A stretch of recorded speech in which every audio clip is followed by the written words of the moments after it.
Bonjour à tous et à toutes. C'est un jeune entrepreneur, ingénieur en génie civil. Guillaume Kouka s'est penché. Guillaume Kouka a choisi le tourisme comme zone de prédilection. Allons à la rencontre de Guillaume Kouka. Mesdames et messieurs, bienvenue dans l'émission Genesis. Bonjour Guillaume. Bonjour Vanessa. Si tu étais, je vais commencer par te tutoyer parce que nous entendons assez bien pour se tutoyer. Si tu étais devant un employeur et qu'il fallait te présenter, que dirais-tu de toi ? Devant un employeur, ça serait difficile parce que je dirais plutôt que moi je suis effectivement Guillaume Kouka, je suis franco-congolais, je suis en France depuis bientôt 20 ans, je suis ingénieur génie civil et ça fait quasiment 12 ans, 13 ans que je travaille en France. Et donc du génie civil, aujourd'hui on parle de Guillaume Kouka en tant qu'entrepreneur. Oui, on parle de Guillaume Kouka en tant qu'entrepreneur parce que comme beaucoup de membres de la diaspora, à un moment donné, après avoir fait une carrière en France, va se poser la question de rentrer au pays. Donc moi, j'ai pas voulu penser le retour au pays quand j'allais être à 5 ou 10 ans de la retraite. Je pensais qu'il fallait effectivement que je commence à préparer mon retour au pays et au lieu de forcément aller travailler pour quelqu'un ou pour l'État ou pour une institution, j'ai pensé que ce serait pas mal que je puisse créer ma propre activité. Comme ça, le jour où je déciderai effectivement soit de rentrer précipitamment ou bien plutôt précocement, donc avant la retraite au Congo, ou au moment où j'aurai pris ma retraite ici en France, que j'ai déjà un projet professionnel, un projet entrepreneurial qui soit déjà bien bâti. Justement, dans le cadre de avoir sa place au Congo, tu as fait beaucoup d'allers-retours. Tu es parti sur place, tu t'es battu. Et quel a été le résultat finalement ? Le résultat, c'est que j'ai appris énormément de choses, parce que quand on est en Occident, on a une certaine vision du pays. Donc la meilleure façon de se faire une idée précise de la réalité, c'est de partir, même si ça demande des sacrifices, même si on peut souvent se casser la gueule, mais bon, c'est comme ça, c'est en tombant et en se relevant qu'on apprend à avancer, quoi. Comme disait quelqu'un, peut-être que la meilleure école, le meilleur maître, c'est l'échec. Donc c'est quand on a échoué, quand on est tombé, qu'on s'est relevé, qu'on apprend plus que dans les réussites, quoi. Guillaume, ici à Paris, il y a eu un événement qui a pris de l'ampleur. Nous avons tous connu, visité le Congo. Est-ce que tu peux nous parler un peu de ce concept-là ? Alors, comme nous connaissons assez bien, c'est vrai que quand j'ai commencé à entreprendre le chemin du retour vers le pays, j'avais commencé à travailler sur des projets d'urbanisme. D'ailleurs, en 2014, avec des amis à moi, on avait organisé Brazzaville 100 ans d'urbanisation à l'Institut français du Congo. C'était l'une des rares manifestations qui parlait d'urbanisme et d'urbanisation depuis bien longtemps.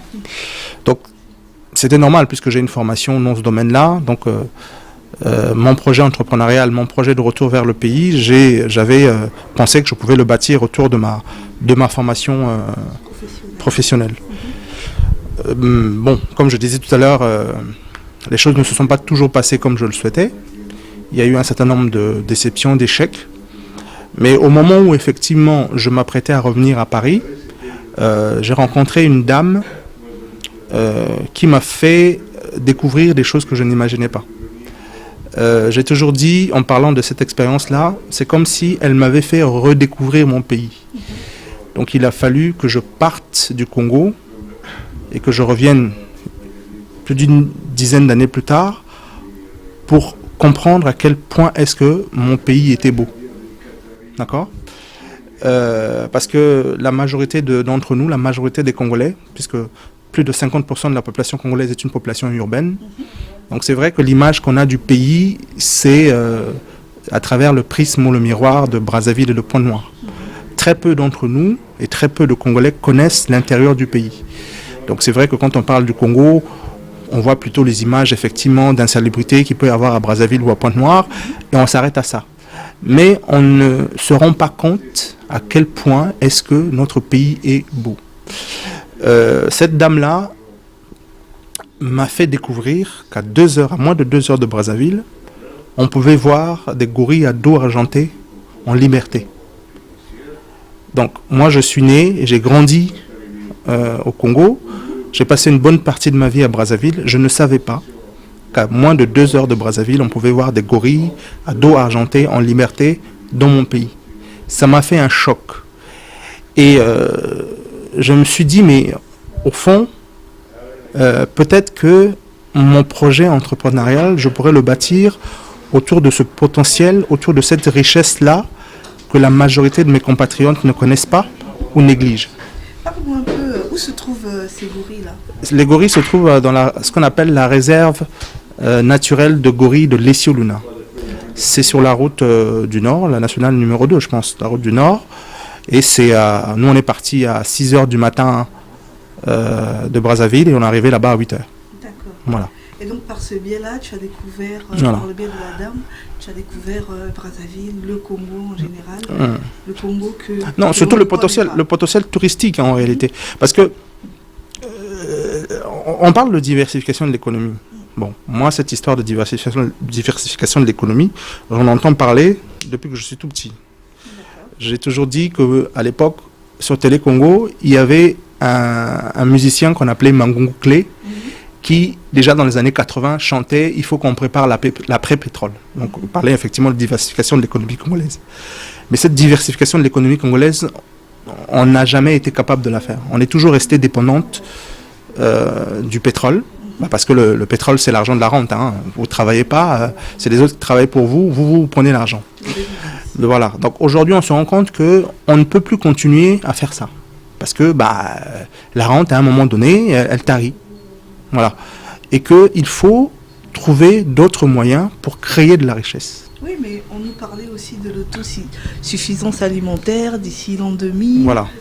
Moi, je fais partie effectivement de cette génération à qui on avait promis l'autosuffisance alimentaire d'ici l'an 2000, à qui on avait expliqué que un peuple qui ne produisait pas ce qu'il consommait n'était pas un peuple libre, une école, un champ, etc., etc. Mais tout ça, en fait, on s'en rend bien compte, hein, puisque nous sommes 18 ans après l'an 2000, et la situation alimentaire du Congo est encore plus grave que ce qu'elle était dans les années 80, quand on nous racontait ça. Mais on se rend bien compte que c'est resté des slogans creux, que derrière, il n'y avait pas de contenu. Ce souci-là, hein, de la diversification de l'économie, que finalement tu as regardé vers le tourisme. Parce que je crois profondément, en tirant un peu les leçons de ce qui s'est passé, que ce n'est pas à l'État de diversifier l'économie. Il n'y a pas d'industrie sans industriel. Je pense qu'on a fait l'erreur de penser que c'était l'État centralisé, les dirigeants, peu importe leurs compétences, peu importe leur volonté, qui peuvent diversifier une économie. Ceux qui diversifient l'économie, ce sont les entrepreneurs, ce sont les gens, c'est la société qui travaille et qui produit de la richesse. C'est fondamental. Mais avec une ouverture de la part du gouvernement. Tout à fait. En fait, il faut que les gouvernants créent les conditions. Je donne un autre exemple par rapport au pays où on vit, la France. On sait très bien que la majorité des employeurs, les plus gros employeurs en France, ce sont les entreprises de moins de 5 salariés. Comme ils sont nombreux, il y en a des millions et des millions. Quand on multiplie ça par le nombre, par 5, ça fait des dizaines de milliers d'employés. Donc, c'est ça qui fait la force. L'État français n'est plus le premier créateur de richesse, en fait. C'est pas lui qui crée le plus d'emplois. Ce sont les petites entreprises, ce sont les entrepreneurs qui créent de la valeur et qui créent de la richesse. Je pense que il est utopique de penser que c'est l'État qui va, lui tout seul, malgré la volonté, malgré les compétences des uns et des autres, arriver à développer le pays ou à diversifier l'économie. Il faut que l'État crée des conditions pour que les entrepreneurs congolais d'abord, les investisseurs congolais ensuite, et évidemment ceux qui peuvent venir ou qui souhaitent venir de l'étranger, puissent investir, puissent entreprendre. plus il y a des entrepreneurs, plus il y a des investisseurs, même si c'est des petits montants. Mais comme c'est multiplié par des centaines, par des milliers, par des dizaines de milliers, par des centaines de milliers de personnes, ça crée une dynamique qui fait avancer l'économie. Je me suis dit, mais c'est un secteur effectivement où chacun peut se faire sa place. Et un secteur qui est moins utilisé. Tout à fait, c'est la deuxième raison. La deuxième raison, c'est effectivement un secteur où il y a encore très peu d'acteurs économiques. Donc il y a très peu de gens qui s'intéressent au tourisme. Donc c'est la deuxième raison qui m'a justement incité à travailler sur le tourisme. Mais n'est-ce pas dangereux, n'est-ce pas un sujet délicat à travailler sur le Congo tout en sachant que l'image même du Congo à l'extérieur est assez salie, si on peut le dire. Alors je ne rentrerai pas dans ce débat parce qu'effectivement on pourrait dire beaucoup de choses, mais moi là, je vais juste prendre l'exemple du Rwanda. Le Rwanda, il y a 20 ans, a connu l'un des drames les plus importants du XXe siècle. En 20 ans, le Rwanda est passé de 1 million, de 100 000 touristes à peu près, à plus d'1 million de touristes. D'accord ? Ils ont multiplié leurs revenus grâce au tourisme par 10. Le tourisme est devenu aujourd'hui la première source de devises de l'État. Et quelle est la raison alors ? Comment c'est arrivé ? Déjà, il y a une véritable prise de conscience. Il faut déjà qu'on se dise qu'on peut le faire. Déjà. Si déjà, à la base, on se dit que le Congo ne peut pas devenir un pays touristique et qu'on n'y arrivera pas, c'est sûr qu'on ne fera pas les efforts qu'il faut. Bon, ça c'est une première chose. La deuxième chose, il faut se doter d'une véritable stratégie. Et la troisième chose, il faut du temps. Le Rwanda n'y est pas arrivé du jour au lendemain. Ils ont mis 20 ans. Donc ils ont mis 20 ans, ils ont mis leur stratégie en place et aujourd'hui, ils sont en train de récolter les fruits. Donc, peu importe la situation dans laquelle se trouve le Congo aujourd'hui, si on se met à travailler, si on se met à créer les conditions, dans 10 ans, dans 20 ans, on peut devenir un pays touristique. Voilà. Donc, moi, je ne me concentre pas sur ce qui se fait aujourd'hui parce que, comme je te l'ai expliqué tout à l'heure, le projet que je suis en train de mettre en place, c'est un projet que je crée ou que je construis avec le temps, à long terme. Parce que c'est un jour, j'aimerais effectivement aller créer mon entreprise à la retraite une fois que je serai rentré en France. Je serai rentré de France. Ça, c'est dans le cas extrême.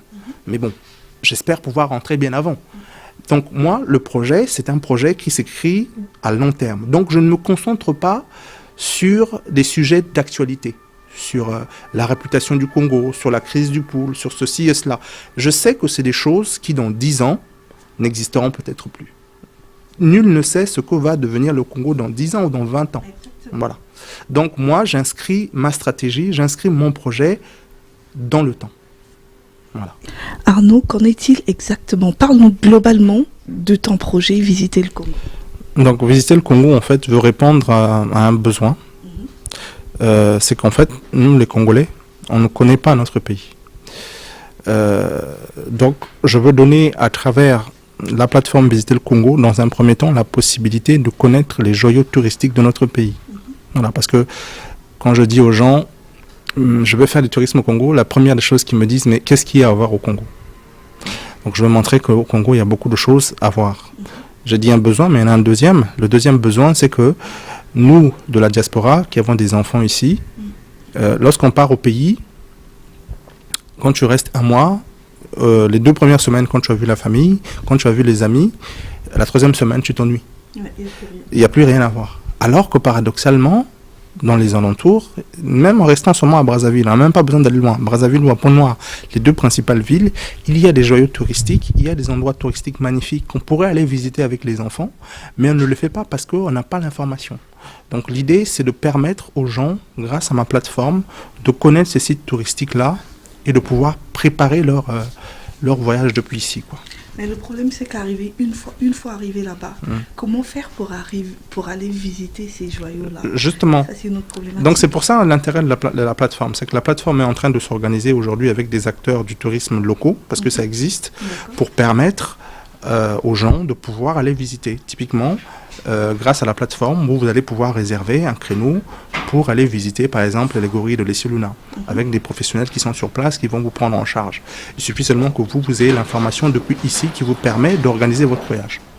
Prochainement, nous savons que tu organises sur la place de Paris ce 9 février un événement comment valoriser les lieux de mémoire liés à l'esclavage. Oui. Est-ce que le Congo-Brazzaville a des lieux liés à l'esclavage? Bien sûr. Le Congo-Brazzaville possède l'un des plus importants sites liés à l'esclavage, puisque en Afrique, il y a 3 portes de sortie des esclaves, si on peut appeler ça comme ça. Il y a Gorée au Sénégal, il y a Ouida au Bénin et il y a Luango au Congo. Donc, on sait que Gorée, c'est l'un des joyaux touristiques du Sénégal. Même quasiment tous les présidents américains qui sont arrivés en Afrique sont allés à Gorée. Voilà. Donc, Gorée attire des centaines de milliers de touristes chaque année. Nous, on a un site équivalent, un site qui a peut-être plus d'importance parce que Gorée, c'était plus un site de passage des esclaves, alors que nous, tous les esclaves en fait qui venaient de l'Afrique centrale, de l'Angola, du Gabon, du Tchad, passaient, enfin une bonne partie passait par Luango. Malheureusement, on a un site touristique comme ça, on n'arrive pas à le valoriser. On n'arrive pas à gagner de l'argent, sachant qu'il y a 350 millions d'afro-descendants à travers le monde. Des gens qui sont aux États-Unis, qui sont dans les Caraïbes, qui sont dans les Antilles, qui ont envie de venir découvrir la terre d'où sont partis leurs ancêtres. Mais en face, il n'y a aucune organisation, en tout cas pour des pays comme le Congo, pour les recevoir. Qu'est-ce qu'on peut faire, Guillaume? Est-ce qu'il y a-t-il des solutions pour pallier à ce problème? Alors, ça dépend de quel côté on se place. Bon, effectivement, moi je pense que l'État congolais peut faire beaucoup de choses. Mais je ne parlerai pas de ce que l'État congolais peut faire. Moi, ce qui m'intéresse, c'est déjà ce que nous, on peut faire. Exactement. Bon, nous, en tant qu'entrepreneurs, je pense que il faut faire connaître ces lieux de mémoire. Il faut faire connaître ces lieux de mémoire d'abord aux Congolais eux-mêmes. D'ailleurs, nous avons un projet, et je profite justement de l'occasion que vous me donnez pour lancer un appel aux autorités congolaises. On souhaiterait organiser à Brazzaville une des journées de commémoration de la traite négrière et de son abolition. C'est la journée UNESCO qui se passe tous les 23 août de chaque année. On souhaiterait pouvoir organiser cette manifestation à Brazzaville, enfin à Pointe-Noire, à Luango plus précisément, et rappeler au monde entier que le Congo est aussi un lieu de mémoire important pour l'esclavage. Comme on dit, le plus long voyage commence par le premier pas. On ne va pas attendre qu'on construise un musée, on ne va pas attendre qu'on réhabilite la route des esclaves pour commencer à emmener des touristes. Il y a des gens, ce site-là a de la valeur. En plus, c'est un site qui n'est pas loin de Pointe-Noire. Il est accessible. On n'a pas besoin de construire des routes, on n'a pas besoin de construire des équipements et des infrastructures qui coûtent cher. On peut déjà commencer à faire des activités touristiques là-dessus. Donc notre ambition,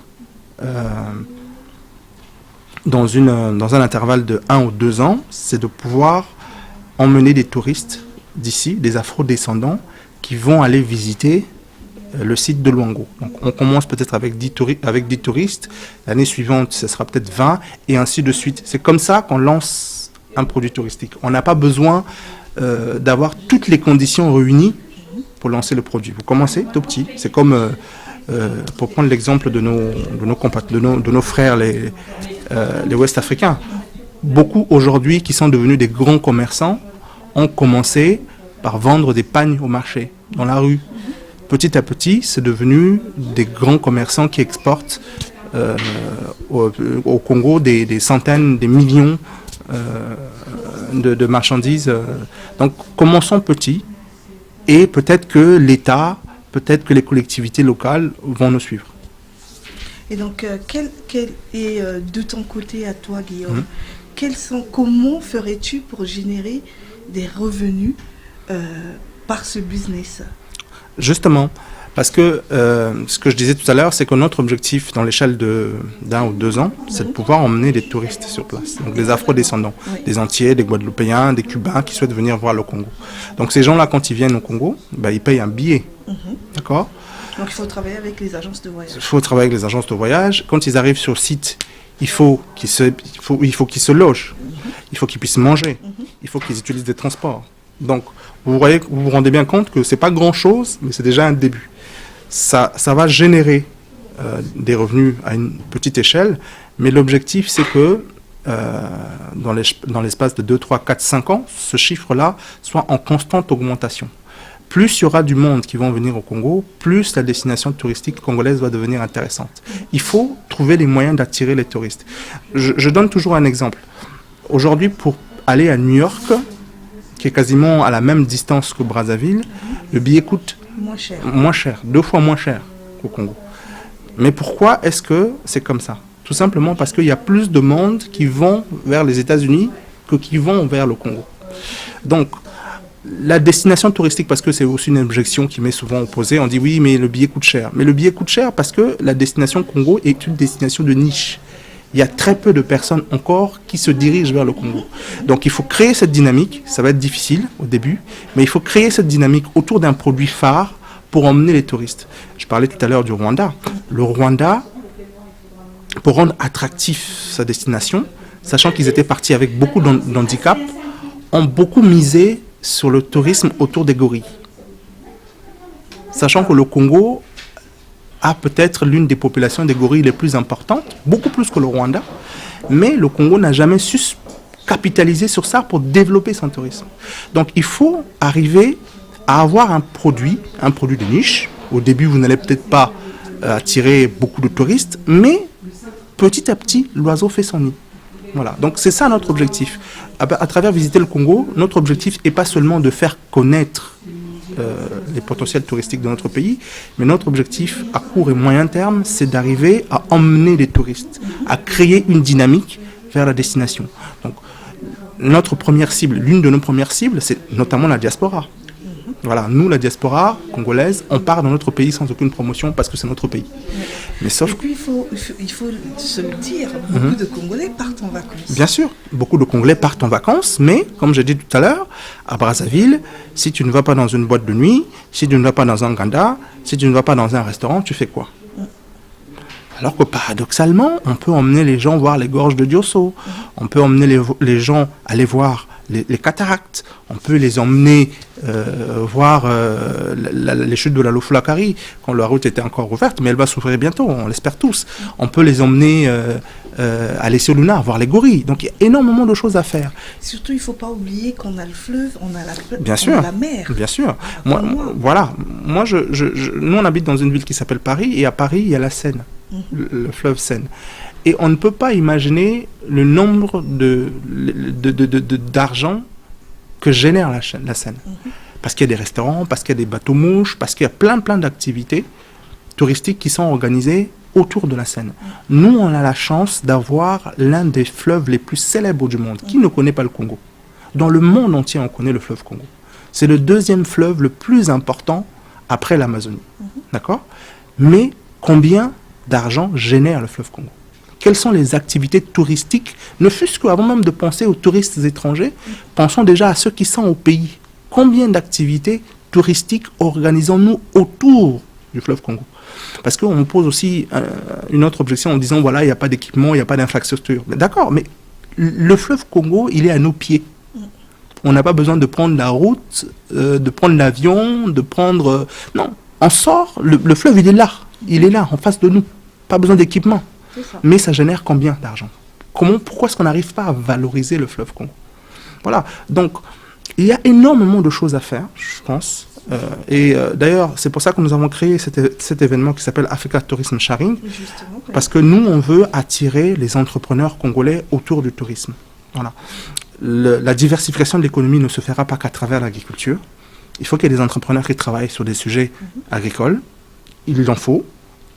La diversification de l'économie ne se fera pas seulement à travers le numérique. Il faut qu'il y ait des acteurs privés qui travaillent sur le numérique, mais il faut aussi des acteurs privés. Moi, je ne crois pas qu'une autorité, fût-elle ministre, seule puisse aujourd'hui développer le tourisme dans un pays. C'est un modèle qu'on a expérimenté dans beaucoup de domaines, on n'y est pas arrivé. Il faut qu'on arrive à créer un écosystème où l'État aura sa place, bien entendu, l'État va jouer son rôle, mais il faut qu'il y ait de plus en plus d'acteurs privés, d'accord, des entrepreneurs qui investissent dans le tourisme. Je donne un cas concret. La majorité des hôtels qui se construisent dans notre pays ne sont pas construits par l'État. Non. C'est construit par des opérateurs privés. Mais où construisent-ils ces hôtels-là? Ils les construisent essentiellement à Brazzaville et à Pointe-Noire, là où c'est saturé. Alors qu'il y a des zones où on a besoin d'avoir des lieux d'hébergement pour les touristes. Oui, mais comme quand on crée un hôtel, c'est pour avoir des clients, c'est pour Oui. faire rentabiliser au fait de la Bien sûr. construction. C'est pour ça que je parlais d'avoir un écosystème. D'avoir un écosystème, c'est qu'il faut qu'on travaille ensemble. C'est ça. Voilà. Donc nous, c'est sûr, moi j'ai toujours dit, c'est très beau, le pont du 15 août est magnifique. La tour Namemba, c'est très bien. Mais quelqu'un qui habite à Paris, il ne va pas venir à Brazza pour venir voir la tour Namemba, alors que la Défense, il a des immeubles, des bâtiments beaucoup plus imposants. Ce qui l'intéresse, c'est de voir le fleuve Congo. Ce qui l'intéresse, c'est d'aller voir les gorilles. Donc, si il y a quelqu'un qui peut s'allier avec nous, parce que nous, on n'a pas les moyens de construire des hôtels dans les endroits touristiques. S'il y a quelqu'un qui veut travailler avec nous, voilà, lui, il construit des places d'hébergement, et nous, on travaille à faire venir les touristes. Donc, il faut que chacun, comme j'ai expliqué tout à l'heure, voilà, il faut que chacun fasse sa part du boulot. C'est pour ça que je disais tout à l'heure, moi, je ne crois pas à l'État qui va tout faire, surtout en période de crise. Il faut intéresser les entrepreneurs congolais, il faut intéresser les investisseurs congolais, mettre en place une stratégie globale où chacun fait une part du travail. C'est ce qu'on appelle un écosystème. Il faut créer un écosystème autour du tourisme. C'est ce dynamisme-là qui va faire qu'on va arriver en 10 ans, en 20 ans, à construire une vraie industrie touristique dans notre pays. Et donc, pour finir, Guillaume, parle-nous de la journée du 9 février. Parle-nous des invités, Voilà. différents invités, et de quelle heure à quelle heure, et comment ça va se dérouler, de la prévente pour Tout à fait. assister. Alors, Africa Tourism Sharing, c'est un cadre de réflexion et de débat sur le potentiel touristique de l'Afrique subsaharienne. Donc, la deuxième édition aura lieu le 9 février 2018 au restaurant La Villa Maasai. C'est un restaurant qui se trouve pas très loin, pour ceux qui connaissent Paris, de la place, non, pas la Concorde, c'est l'Opéra. Voilà. Donc, on a 3 invités. On a Serge Guézo, qui est un prêtre de Dahomey. On a Serge Louembe, qui est congolais. Et on a Gervais Louembe, pardon. Gervais Louembe, qui est congolais. On a Emmanuel Gordien, qui est guadeloupéen. Donc, pourquoi est-ce qu'on a invité Serge Guézo? C'est parce que lui, c'est un acteur important. Il emmène beaucoup de touristes à Ouida. Donc, il va venir partager son expérience, comment est-ce qu'il fait, lui, pour emmener les touristes à Ouida. Peut-être que quelqu'un peut s'inspirer de cette expérience-là pour faire la même chose à Luango. Voilà. Gervais Louembe, c'est un écrivain qui travaille beaucoup sur la route des esclaves du Congo-Brazzaville, sur le port de Luango. Donc, effectivement, il va venir exposer sur ses travaux, sur la richesse, sur la valeur du site même de Luango. Et Emmanuel Gordien, pourquoi est-ce qu'on l'a invité? Tout simplement parce que Emmanuel Gordien est le président du SEM 98. Le SEM 98, c'est une association, une fondation qui œuvre à aider les Antillais à retrouver leurs origines. Donc, dedans, il y a des potentiels clients, entre guillemets, des gens qui peuvent être intéressés à venir découvrir le Congo, à découvrir en tout cas le port de Luango. Voilà. Donc on veut créer en fait une sorte de chaîne pour montrer qu'on peut arriver à valoriser le port de Luango, que Luango peut-être dans 10 ans ou 15 ans va concurrencer Gorée, ou peut-être même dépasser Gorée. En tout cas, merci Guillaume pour cette interview. Et en tout cas, je te souhaite beaucoup de succès, beaucoup de succès parce que le Congo en a besoin et nous avons besoin. Merci Vanessa, merci. Nous arrivons au terme de notre émission. Merci d'avoir suivi l'émission Genesis. Merci de nous rejoindre dans l'émission Genesis. Nous remercions le réalisateur Freddy Musele. Nous remercions l'équipe technique Ismaël Nguema depuis Brazzaville. Nous remercions Awa Timera et toute la team. À très bientôt. Surtout n'oubliez pas, cultivez votre bonheur. Ciao. Bye bye.